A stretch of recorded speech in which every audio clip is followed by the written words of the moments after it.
orcs have a long and storied history in the Warcraft universe, and I will do my best once again to give a brief introduction. The orcs did not originate on Azeroth. They were originally from the planet that became known as Outland.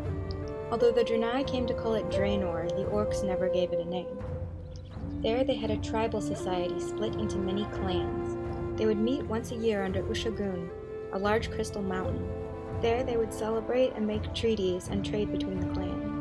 They were a nomadic, shamanistic society, living simply off the land. Their only fighting experiences were brief skirmishes with each other, and all of their skin was brown. But then the Draenei came to their world, and fast behind them came the Burning Legion. Kil'jaeden tricked the orcs into turning against the Draenei by telling them the Draenei plotted against them. He also promised them great power to do away with his old foes. This betrayal was led by Gul'dan, a former shaman who became the first warlock. He convinced his brethren to drink the blood of the demon Manroth, tainting them and turning them green to this day. Once they had all but wiped out the Draenei, the Legion abandoned them. With their world wiggling under their own corruption, they turned their starving eyes to a new world to conquer. With the help of Medivh, under the influence of Sargeras, they opened the dark portal to Azeroth. They thought they'd found a new world to conquer with their insatiable bloodlust. However, they met unexpected resistance in the form of the humans and their alliance. The battles to come would be known as the First and Second Wars. And although the puppet war chief Blackhand was killed by the new war chief Orgrim Doomhammer, and Gul'dan was left in a coma due to his own folly, and they were somewhat free of the Legion's influence, they were still defeated by the humans and rounded up and put into internment camps and treated as slaves. One such slave was a gladiator named Thrall, the common word for slave. Thrall eventually escaped with the help of a young human woman named Teretha.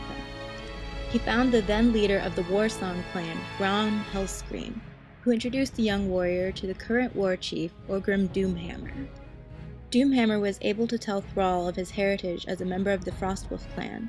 Thrall left to find them immediately, studying to become a shaman under the tutelage of drek'thar. Thrall would then sneak back into the camps, riling up the prisoners with displays of shamanistic power and convincing them to rush the guards. But it was during one such skirmish that Orgrim Doomhammer was killed by an ambush.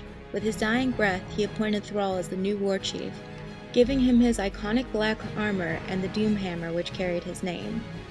Thrall decided to take the orcs across the sea to the land of Kalimdor. But upon reaching this new land, old troubles reared their heads. Grom Hellscream and the Warsong clan once again fell to demonic bloodlust, slaying the night elf god Cenarius. However, Thrall found a way to make his old friend Grom come to his senses, and they went after Manroth together. Grom managed to plunge his axe into the demon's belly, but he took the full force of the demonic energies released upon the demon's death. Thus he sacrificed his life to free his people from the Legion's grasp and redeem himself. The orcs eventually settled in Durotar in Kalimdor, named for Durotan, Thrall's father. They named their capital city Orgrimmar after Orgrim Doomhammer, their previous war chief. This new freed horde of orcs has faced many challenges and are now led by the young Northrend hero Garrosh Hellscream, son of Grom Hellscream, while Thrall does his best as a shaman to heal the world after the recent cataclysm. Garrosh's leadership is bold, and some would say reckless, but he always puts his own people and honor above all things, and he is considered a true hero by the orcish people. Some things to consider when role-playing an orc are their racial passives. They are commanding and hardy, and are still quick to anger or bloodlust with their blood fury. That should be everything you need to know to get started role-playing an orc. Loktar Ogar! And I'll see you next time.